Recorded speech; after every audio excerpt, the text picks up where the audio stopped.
Hey everyone! I wanted to start with a quick introduction of who I am. So, for those of you who do not know me, I am Amy. I am Jacob's wife of almost 11 years. We currently have 3 children. We have an 8-year-old, an almost 5-year-old, a 2-year-old, and then I am about 5 months pregnant with our fourth. And we are a homeschooling family here in the area. So we spend a lot of time at home with friends, with our church community. Today I wanted to talk to you guys about how we can celebrate church holidays while we are separated from our church family. I know that this is a difficult time for everyone to be home, to be out of our normal routine. Even for us, even with being homeschoolers and my husband working from home, it's still a different routine. I mean, we're used to going out and going to the parks and meeting friends and going to different activities that we have. So even though we homeschool, our life has still been changed a little bit. And so trying to keep things as normal as I can for our children and our family. And one of those things is that we're coming up on Palm Sunday tomorrow and Easter next week, which are huge holidays for our family, huge holidays within the church. I wanted to talk to you guys kind of about what we're doing, how kind of we're addressing that with in our own family among our children. So the first thing and the most important thing to remember is that even though we can't meet in person, that Christ's death and his resurrection has not been postponed. Jesus still died for us and he still rose again from the dead, whether or not we can meet physically as a congregation on Easter Sunday to celebrate that. So remember that John 3:16 and 17 says, "For God so loved the world that he gave his only Son, that whoever believes in him should not perish, but have eternal life. For God did not send his Son into the world to condemn the world, but in order that the world might be saved through him."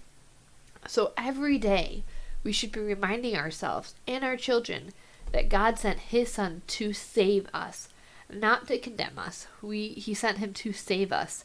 That we are so special and so dearly loved that God sent his own Son that we might live with him eternally. And that is something to be celebrated every day.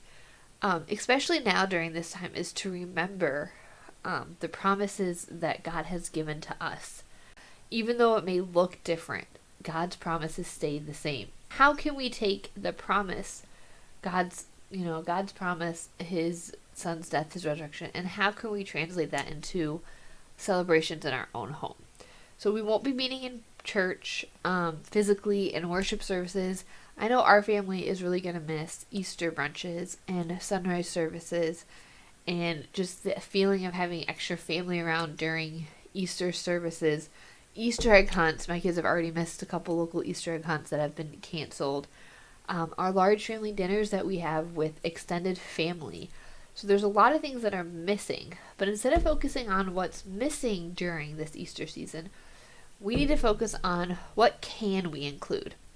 How can we, as moms, as wives, as housemakers, make this holiday season the most important in our Christian faith? How can we make it fun? How can we make it memorable? And how can we make it a fun celebration for our family? A celebration our kids can look back on and say, I remember that year when we were stuck inside due to this bad virus, as my kids call it, and we couldn't go to Easter service. But instead, we had so much fun, we did all of this at home instead. So as wives and moms, as homemakers, we set the tone for celebrations in our household. Your husband's probably home from work, working from home. You're probably home, working from home. Or if you're a full-time mom, you're home. And it's kind of our job to set the tone and to kind of plan those holiday family celebrations. So I'm usually the one who does a lot of the planning, the family meals, kind of gifts and activities for our children. And I'm sure a lot of you guys are the same. So I have some ideas on what we're doing and ideas that you guys can use to make this time of year special for your family. So tomorrow is Palm Sunday. And something we did this week to be festive, I'm sure a lot of you have heard about the scavenger hunts going around the neighborhood where you decorate your windows with whatever the theme is for that day. And then as you walk around the neighborhood, you can find these awesome, cool scavenger hunt pictures on the wall. So we took that a little bit different. So we have this big window We have about like a big window in our front. And so we decided that this year we were going to decorate our window for Easter. So I used just whatever we had on hand. I found some contact paper that was left over from when we had done like kitchen drawers, and cut up some construction paper, and we made a big cross to go in the center of our window, and all the kids got to put the construction paper on it, and then we just taped it to our window. And then the kids wanted to add a bunch of eggs, so we ended up adding grass, and they decorated a bunch of Easter eggs and painted them. And it ended up being like a 3-hour morning of them just decorating our window. And it's beautiful. It's so fun. It adds festivity, to the neighborhood for other people. And it also helps our family. It reminds us when we look outside, we see this window beautifully decorated with, our memory of Easter and what's coming up. So if you don't have contact paper or construction paper, just use what you have. Some people have done washable paints and painted their windows. Any type of paper, tissue paper, wrap, whatever you have, just make a fun Easter scene, do something different on your window. So another thing is to read this today, as Palm Sunday's coming up, to read Matthew 21, 1 through 11, the story about Jesus' triumphal entry into Jerusalem. You could talk about the importance of the colt and talk about why branches were put on the floor. We'll have a link with different resources to kind of help your family as you talk through that. So do some fun crafts. I am not a crafty person. Crafts are not my thing. I don't like to do them, but we still do them. So make them simple.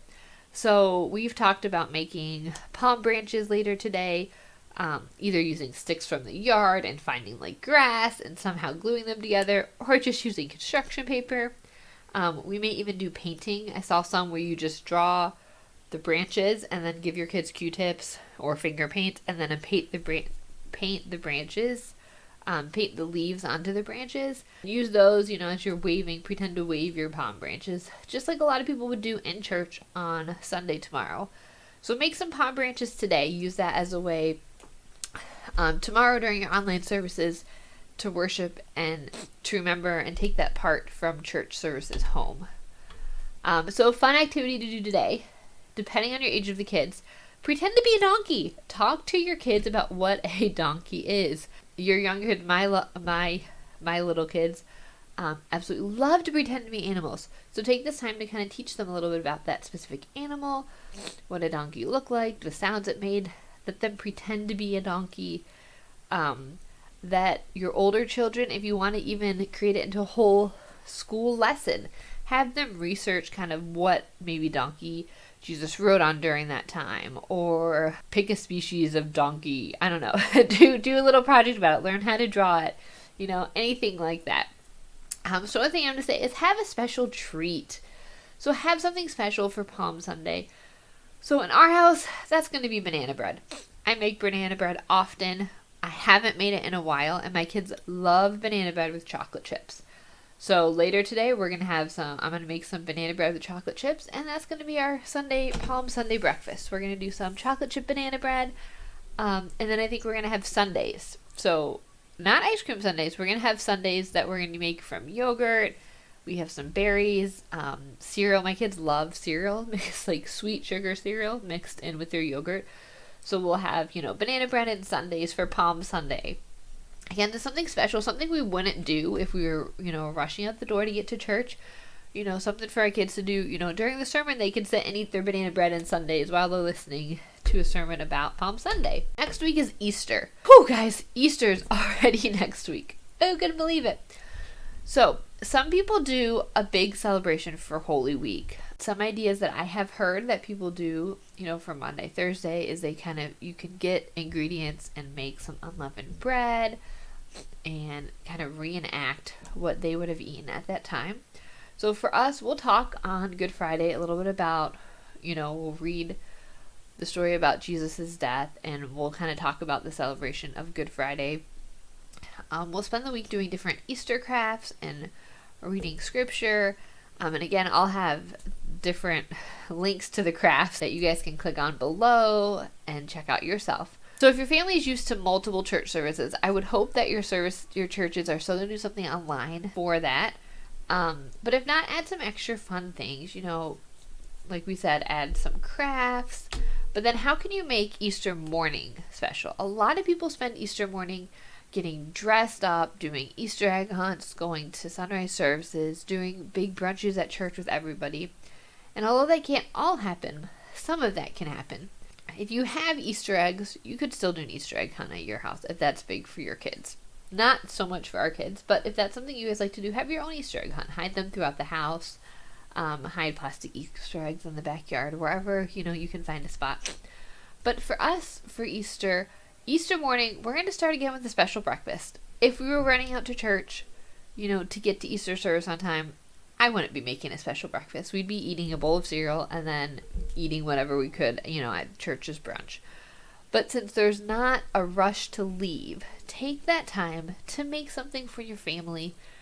It could be a special cereal. It could be super easy. If your kids love Fruity Pebbles and they never get Fruity Pebbles, let them have Fruity Pebbles that morning. Cinnamon rolls, Pillsbury cinnamon rolls, things like that. So we're going to try, my plan for Easter morning is to kind of do similar to what I'm doing this week. So we're going to make a cinnamon crazy cake that does not use milk or eggs or butter, mainly because we have some allergies in our family. But again, it's something that I will be making the night before. So I will make it next Saturday. And so then Sunday morning, it can also be a special kind of low-key morning for me as well. We'll get up. We can have some special cake for breakfast, which my kids never get. We will get dressed in our Easter clothes. We're still going to get dressed in the same clothes that we would wear to church because it's still a celebration. We are still celebrating Jesus' resurrection, whether or not we are physically in the room with people other than our family. This is a good time to remember all of our Christian brothers and sisters around the world who don't have access to a church community like we do, who regularly worship on their own, worship within their family group, or maybe just with one other neighbor who don't have what we have. So take some time on Easter Sunday, to pray for them, to think about what Easter is like in other parts of the world. So other than a special breakfast, one thing we like to do is have songs that are geared towards our kids, songs that our children will know. So when church happens, when they're part of the service, they can participate. They can read, or they can sing songs even if they can't read. So one of the songs that our kids know, or at least my oldest knows, so we're going to teach the rest, is a song called Ho Ho Ho Hosanna. We love it. It is a simple, repeatable song that kids can sing easily. I'll have the link down below. So we'll teach our kids that song over the week. We'll sing it together as a family. And then we'll probably start our church service with that. So before we, so for our church service, we get onto the website and push play. So before we get on to the recorded service, we'll have that as a song for our kids to sing to kind of get them into the mind frame. Hey, we're starting church. This is what Easter Sunday is about. And giving them something kind of to do along with that. So let's jump to Easter baskets. Okay, so we talked about breakfast. We've talked about some new songs to get your kids involved in service. Let's talk about Easter baskets. A lot of people do Easter baskets. We kind of fall in between. So we did Easter baskets when we had 1 or 2 kids, and now we just kind of do a couple special gifts. I don't have an Easter basket for every kid. I don't fill it up like crazy. I think we still have Easter candy from last year sitting in my pantry. So for us, we go a little bit easier on the Easter gifts, Easter baskets. But we're still going to have that. So I know it's a difficult time. People don't want to go out. I haven't been able to find some Easter things just from looking online. I've heard there's more in the store, but I don't know. So you may have to be creative. So I have some things that we have stashed away. I have some new books for the kids that they haven't seen. We ordered some Play-Doh the other day. So we're just going to do a new book for kids, some Play-Doh, and I'll probably grab some of the Easter candy. I'll grab some candy from our pantry, a special snack. We bought some Rice Krispie treats for the kids. Just something little for their Easter baskets for their Easter morning, something to do throughout the day. So spend time as a family that Easter. I know the media have been over the top talking about spending time with family, and I know how exhausting it can be. I know being home, especially when you're not used to it, even when you are used to it, all the time without being able to go places can get tiring. But Easter is a special day. I mean, spend that time together. Spend it playing board games, or just put on a movie. But put on a movie that you will enjoy too. and spend that time, after church in the middle of the afternoon, just hanging out together or do some activity together as a family. So Easter dinner and Easter lunch. So this is a pretty hard one. Easter, we usually do dinner at our house later in the afternoon. It's typically something my mom does, and me and my sisters would go to my mom's house, but that's not possible this year. So we're going to be doing Easter dinner at our house, which I love to cook, and I've done holidays before. It's just a little bit different to be doing it just with me, my husband, and our picky kids. So we're going to be having a simple feast this year.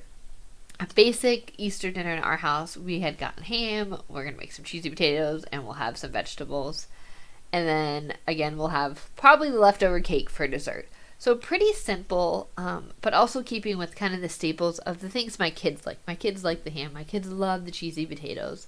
So keeping with those basic staples for them so they can still have some of their experiences with Easter dinner that they're used to. If you don't want to cook, that's fine. That's great. Check out some local restaurants. I know we have a lot of local restaurants around here, breakfast places who are doing casseroles for Easter morning. They're doing full Easter dinners where you can get the ham and the potatoes and the coleslaw, and then you can support your local restaurants. You can have a calm, easy Easter without feeling overwhelmed with having to do a ton of cooking. But I still suggest that if you guys are used to having an Easter dinner, Easter lunch, that you still continue that Easter tradition among your own family. Maybe even Skype extended family if that's something that you would want to do. And kind of, you could all eat together if you eat together at your own houses if you even wanted to do that. Don't forget the desserts. Special desserts in my house are very important. We don't do dessert all the time. So when my kids get dessert, they love it.